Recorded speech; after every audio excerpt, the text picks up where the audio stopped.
So here's what I want to do, because I want to give them just like a couple-minute break for the brain, without everybody like going crazy. But we have some handouts and stuff like that for them and for you guys. And what I thought this would be a good time for is that if somebody's really jonesing for some of this stuff, I don't know what we got over here. We got some putty pads and some sticks. I could use some sticks and some drum heads. That they were thinking that if somebody had a good question and it was something that was worthy, then we would kick down like a little present to you guys. So, anybody got any questions about anything? The booby prize is garbage, and the best prize is a Mercedes-Benz. So save that question for the end. Who wants a pair of sticks? Who's got a question? Yes. When you're writing music for drum lines, and I don't know if you write for bass, but like when you're first starting off, where do you get a lot of your inspiration from? From God first, my parents second, and all my friends third. Seriously, I mean, it kind of works like that.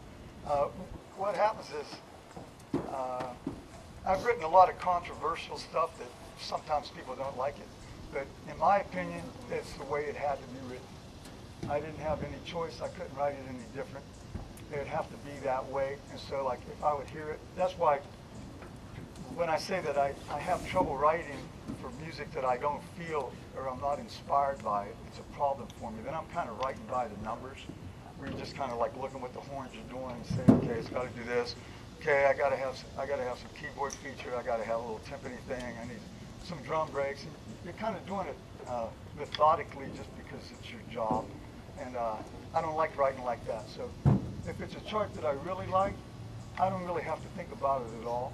I mean, I can either hear it in my head or I can try to map the whole thing out. And this is kind of long-winded, but I used to hate it whenever somebody would give me a score and it wouldn't be the full horn score. It would be like letter A up to E, and oh, I'm going to give you the rest later. And I'm just like, no, man. I want to know where I'm going. I don't want to go on a trip across the country and not know where I'm trying to get to. You understand what I'm saying? So I want the whole thing so that it's three-dimensional. I can think, here's where we're going to go, and here's where I'm going to challenge the line, and here's where they're featured. And not everybody can put out 100% all the time while they're drumming, because your brain can't think it. So you need little breaths, right? I mean, it's just like anything. You need a coffee break, man. You got to get your brain off it. Well, when you're out here drumming, you're trying to concentrate on all that stuff. Sometimes you have to physically give them a place to kind of redo. So you sort of have to fit a few things into music that allow them to have a breath. And also, as far as the audience goes, if you've ever listened to a drum line that just like non-stop, just never ever had, I can't even think of a drum line that maybe never had any rest, but maybe a couple of them will come to mind. Anyhow, if it's like too long for too whatever, I'll give you an example. In the Spirit of Atlanta show, when I was listening to that last night on the thing, it's so loud to me, it just sounds like 20,000 foghorns going off at one time. I mean, it's just like, come on, man, cut me a break. I mean, it's just like almost too loud, too long, if there is such a thing. So I think for the audience, that sometimes you guys need that little breath of fresh air where you can have something hitting you hard, and then you kind of need to get it back time. So with all that kind of tied together, I say, I would write from my heart, and I try to make it musically, stylistically correct, and then you have to go through the real mechanical process of actually teaching it, cleaning it, because anybody can write something that's crazy off the wall, and then it's never going to work ensemble. Okay, it's either not going to work ensemble percussion, or it's not going to work with the band, or the audience isn't going to get it. So for all you guys who write, I mean, you got to sometimes swallow your pride. Usually it's the new writers that are trying to prove stuff sometimes, so that I think that they screw the music up by having so much junk in their head that they can't really hear the music the way it's should be. And in my mind, even though, I mean, everybody has ego, and I'm trying to put it kind of aside, but I truly do feel that one reason I was successful because I actually did listen to the music, and I listened to the way it would be, and I wrote it the way I wanted it, and if people didn't like it and my line didn't win, there you go. It's as good as that. And the times we were successful, then you say, you know, you did what you were supposed to do, and here's your reward. Anyhow, that's a long rap, and I'm only giving it to you because Here's your sticks, my brother, and give it up for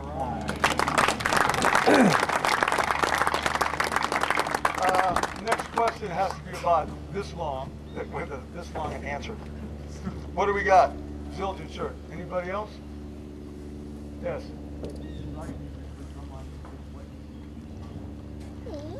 It depends on the music. For the most part, especially because I'm married to my wife, who's like a keyboard person by nature, I can't walk on her stuff. So, you know, I have to be really, really sensitive to the pit and to what their kind of talent levels are, because like right now I'm mainly teaching college and high school, and I have varied levels. The one group's almost all Asian, and almost all the mallet players were playing piano from the time they were 3, so they can like do a lot. And the other group is everybody, they never played any instruments at all in their life, so I have to really write around them to make sure that they get heard. You have to do a lot more stuff where they're all playing at the same time, and you can't have the drum line kind of blow them out, so it sort of changes depending on the level. But if it was for like a drum corps where everybody was really strong, then it sort of depends on the style of the music. If it was like a Buddy Rich chart, you know, I'd have to go with the drums as far as scoring it out. And if it was more of a classical chart or something with a melody like a Gershwin or something like that, I think you got to go more with the melody line, because most people were singing that, and then the drums become kind of a part of it. I think it changes around. It probably depends on what kind of booze I was drinking that night. Or not.